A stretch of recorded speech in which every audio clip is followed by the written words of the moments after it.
Selamat pagi Yuda, Pagi. saya Ibu Emma.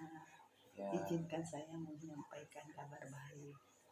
Nah, saya mau tanya nih, Yuda, kita semua ini kan pasti suatu saat akan meninggal atau mati. ya, Jika Anda meninggal suatu saat, kita nggak tahu tahun berapa, apakah Anda yakin akan bersama dengan Allah di surga? ya. Banyak orang yang tidak tahu menjawabnya. Tentunya Anda ingin masuk surga, bukan? Ya,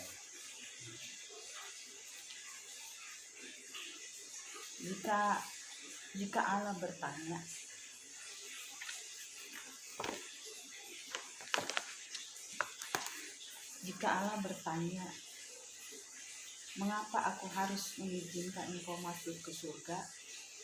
Apakah jawaban Yuda? karena saya adalah anak Allah. Ya, jawaban yang baik sekali.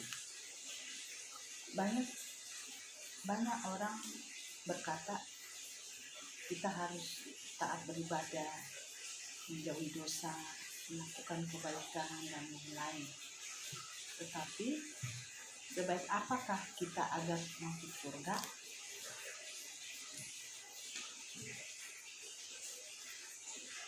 Ada kabar terbaik yang Anda harus tahu. Hidup kekal atau surga adalah anugerah Allah, pemberian kepada kita yang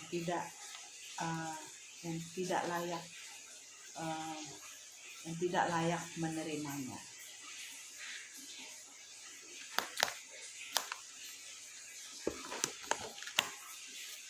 Jadi bukan usaha manusia. Hidup kekal atau surga tidak diperoleh karena perbuatan baik, amal, ibadah, dan bukan didapat sebagai upah. Jadi bukan karena kita berbuat baik, sering beribadah, sering beramal. Nah, hidup kekal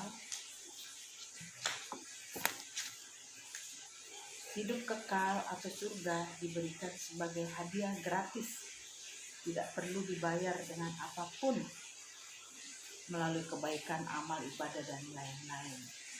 Tetapi semua orang tidak dapat menerimanya. Nah, apakah yang menghalangi kita menerima anugerah hidup kekal itu? Dosa. Betul sekali. Jadi semua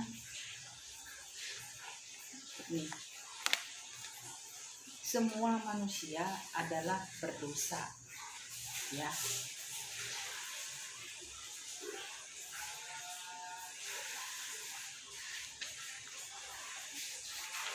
Semua manusia adalah dosa. Menurut Yuda, apa itu dosa? Sesuatu yang tidak disukai Allah. Ya, betul sekali jawabannya. Jadi dosa itu adalah pelanggaran terhadap perintah Tuhan, seperti mencuri, membunuh, berzina, iri hati, berbicara kotor, berpikiran jelek, marah, dan lain-lain. Nah, baiklah kita melakukan kebaikan yang bisa kita lakukan dan tidak peduli terhadap Allah, itu pun adalah dosa.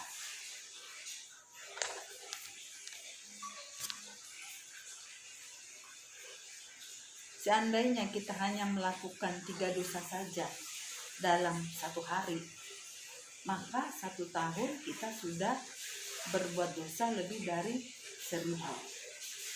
Kalau kita biarkan kesempatan hidup 80 tahun, berarti dosa kita sebanyak 80.000 lebih. Dengan dosa sebanyak itu tentunya kita tidak layak masuk surga, bukan? Ya,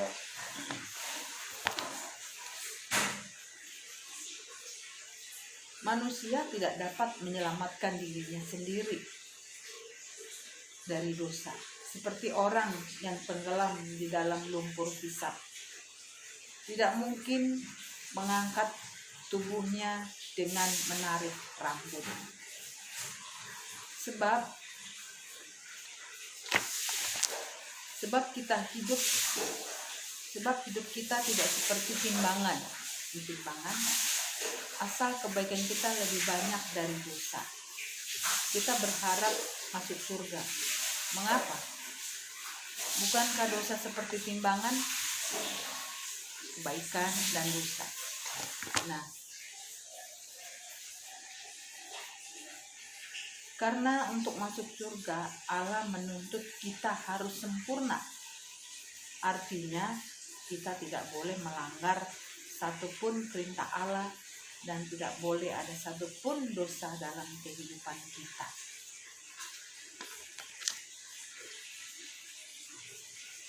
Nah, tidak mungkin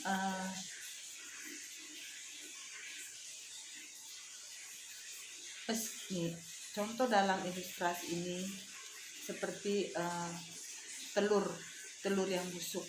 Ada 10 telur, 9 telur itu baik, 1 telur itu busuk, misalnya dalam adonan ini.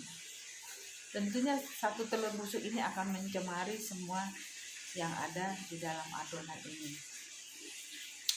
Jadi demikian juga hidup kita. Jadi mustahil kita masuk surga dengan semua kebaikan yang kita lakukan. Berarti harus ada cara lain. Mari kita melihat bagaimana cara Allah.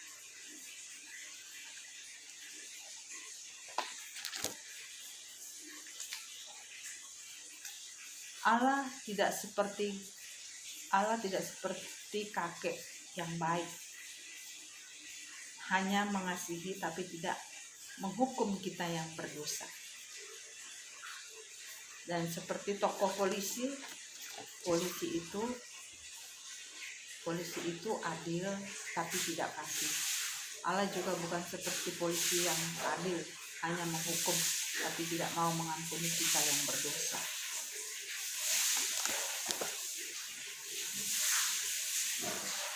Yang benar adalah Allah itu kasih sekaligus adil. Allah mengasihi kita dengan kasih yang kekal dan tidak ingin menghukum kita. Tetapi bagaimana dengan keadilan Allah?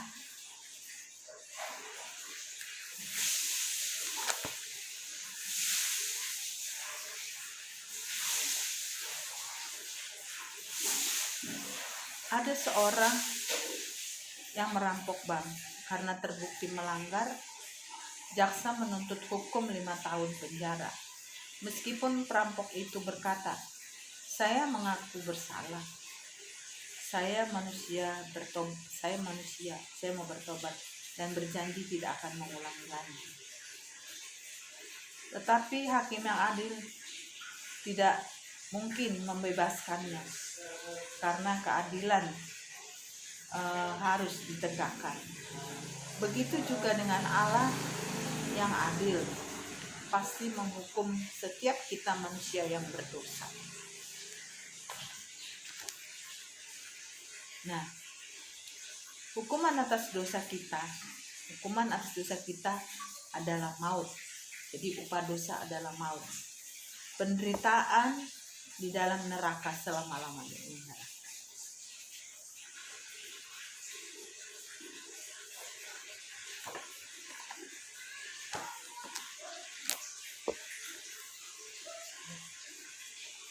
Apakah Anda melihat masalahnya? Allah itu kasih, tidak ingin menghukum manusia berdosa. Tetapi Allah juga adil, harus menghukum kita. Nah, di sini ada dilema kasih dan adil. Bagaimana kasih dan adil dapat bertemu?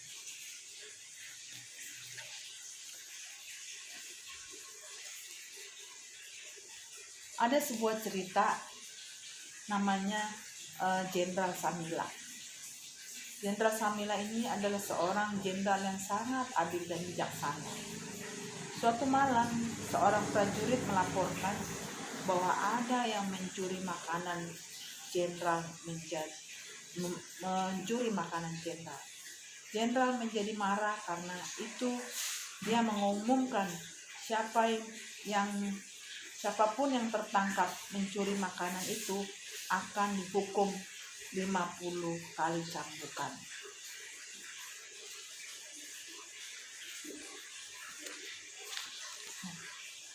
Ternyata setelah dicari, pelakunya adalah ibunya sendiri.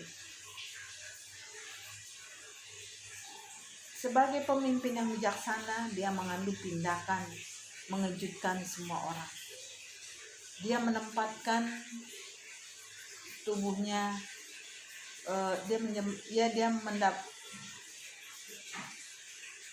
dia melepaskan jubah kebesarannya dan memerintahkan pengawal untuk mencambuk dia sebagai pengganti ibunya.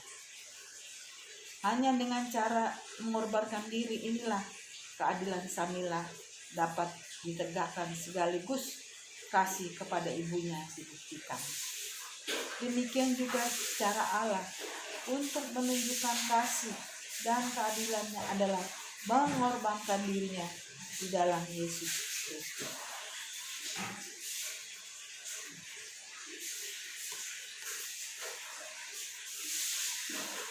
Yesus adalah Allah yang menjadi manusia. Yesus datang ke dalam dunia yang kita rayakan pada hari Natal dan hidup tanpa dosa. Dia sempurna.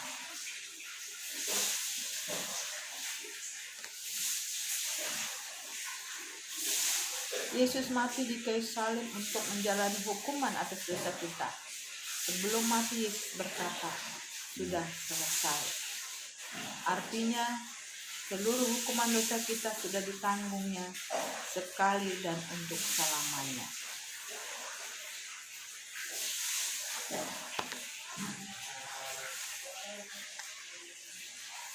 Yesus mati dan dikuburkan, tetapi karena Dia Allah, Dia bangkit dan naik ke surga.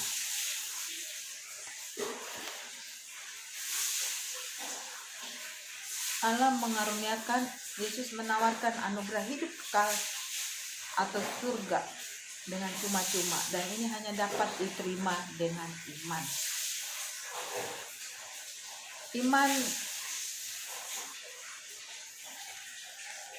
Iman ibarat kunci untuk membuka pintu surga.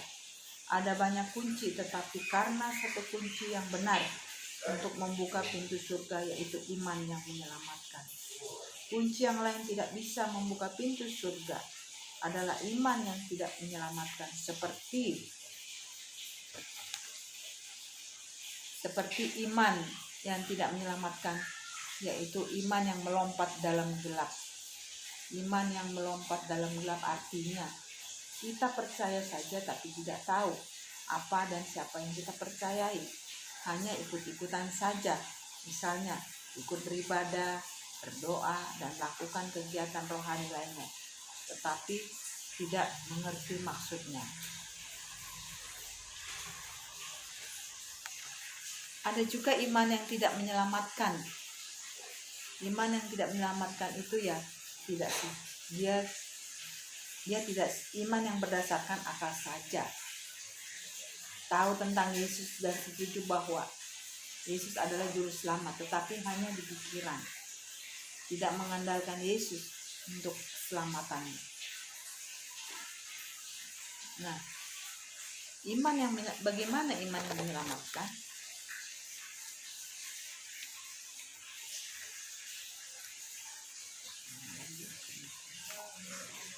Iman yang ada juga iman sementara. Iman sementara, iman yang tidak menyelamatkan. Sudah mengandalkan Yesus, tapi hanya untuk hal-hal sementara. Misalnya, ingin punya uang, ingin punya rumah, ingin punya mobil. Itu memang baik, tapi tidak menyelamatkan. Karena untuk mendapatkan hidup kekal masih mengandalkan usaha dan kebaikannya sendiri. Nah, bagaimana iman yang menyelamatkan? Iman yang menyelamatkan adalah mengenal dan mengandalkan Yesus saja sebagai Tuhan dan Juru Selamat untuk memperoleh hidup kekal.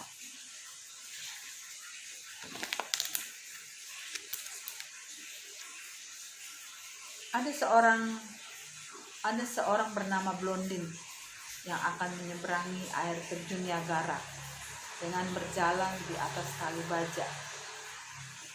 Nah, ia berhasil menyeberangi tanpa membawa beban. Bahkan ia juga berhasil menyeberang dengan mendorong kereta bermuatan pasir. Kemudian manajernya bertanya kepada penonton, apakah penonton percaya Blondin bisa menyeberangkan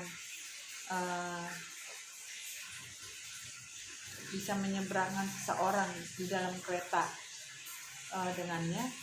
Semua penonton berkata percaya, tapi tidak seorang pun yang bersedia tidak mau masuk ke dalam kereta tersebut.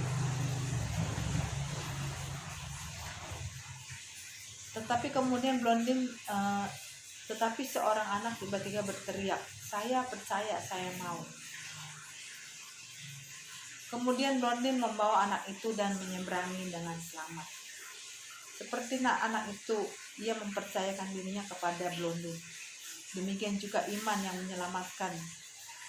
Berarti bukan hanya mengaku percaya di mulut saja, persetujuan secara akal, tetapi mempercayakan seluruhnya hidup kita kepada Yesus saja sebagai Tuhan dan Juru Selamat untuk memperoleh hidup kekal. Apakah Anda mengerti bagaimana bisa masuk surga, Yuda? Ya. Ya, percaya dengan iman yang menyelamatkan.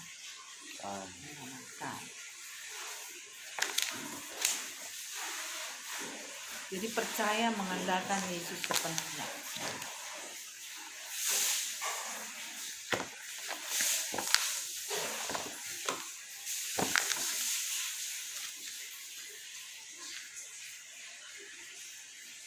Apakah Anda mau menerima hidup kekal di surga?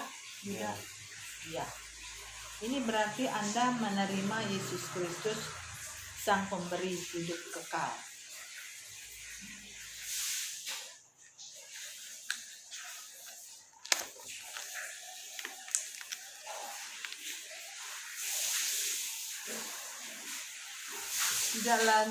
Jadi hidup kita tidak lagi mengandalkan kebaikan saja dan usaha sendiri untuk masuk surga, tapi hanya mengandalkan Yesus saja sebagai Juru Selamat.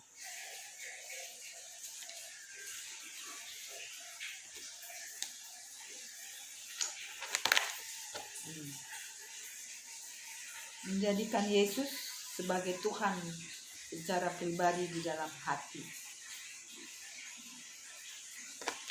Bertobat, meninggalkan hidup yang lama dan hanya mengikut Yesus saja.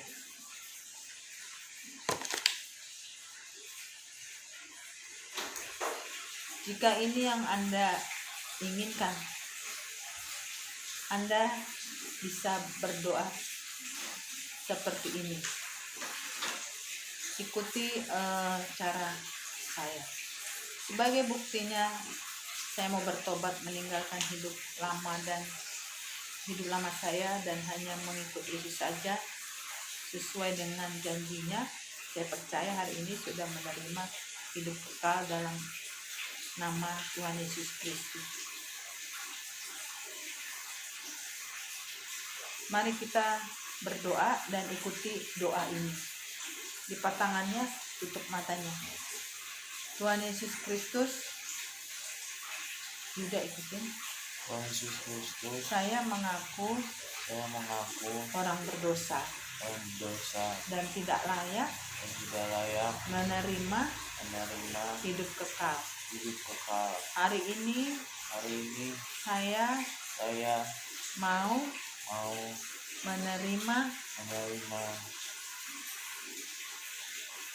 Yesus yang memberi hidup kekal.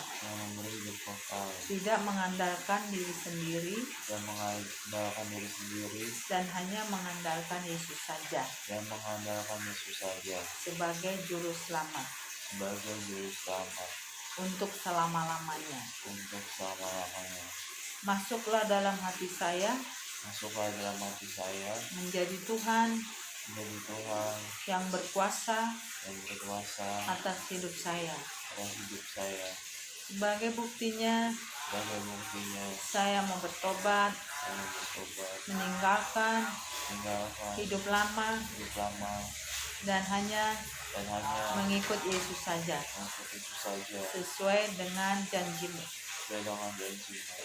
Saya percaya Saya percaya hari ini hari ini sudah menerima dia menerima hidup kekal hidup kekal dalam nama dalam nama Tuhan Yesus Tuhan Yesus Kristus. Kristus. Saya berdoa. Saya berdoa. Amin. Amin. Inilah janji Yesus.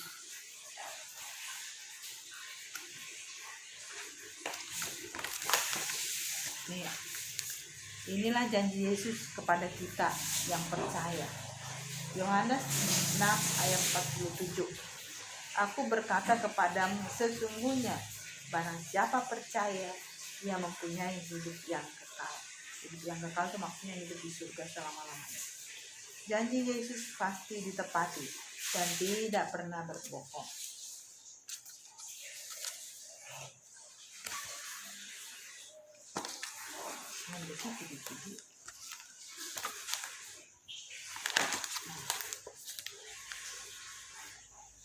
Jaminan keselamatan kita bukan mengandalkan kesetiaan atau kekuatan kita yang rapuh dan mudah lelah untuk dapat terus-menerus berpegang pada tangan Allah, tetapi mengandalkan tangan Allah yang teguh, tak pernah lelah, setia memegang tangan kita.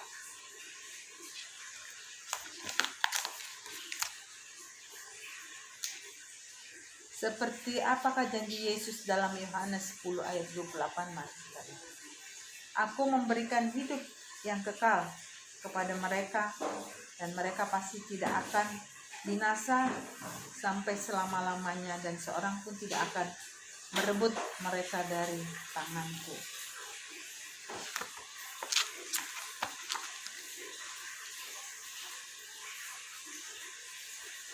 Jadi sekarang kita tahu kapanpun kita dipanggil Tuhan, kita pasti masuk surga karena percaya kepada Yesus saja, dengan iman yang menyelamatkan, bukan karena perbuatan baik yang kita lakukan.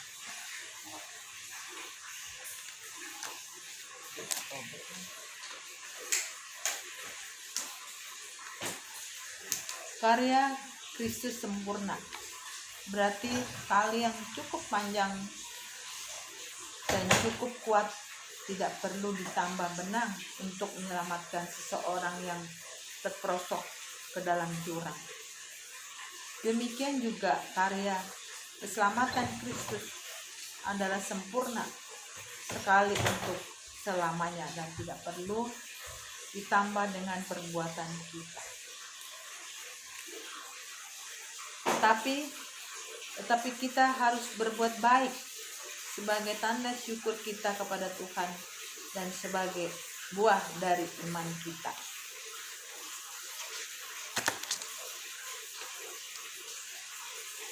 Sekarang kita adalah anak-anak Allah, dan Allah ingin kita bertumbuh dengan membaca Alkitab setiap hari, berdoa senantiasa, beribadah dengan tulus, bersekutu dengan teman-teman seiman, dan bersaksi. Maukah Anda menceritakan kabar baik ini kepada orang lain? Ya, saya mau.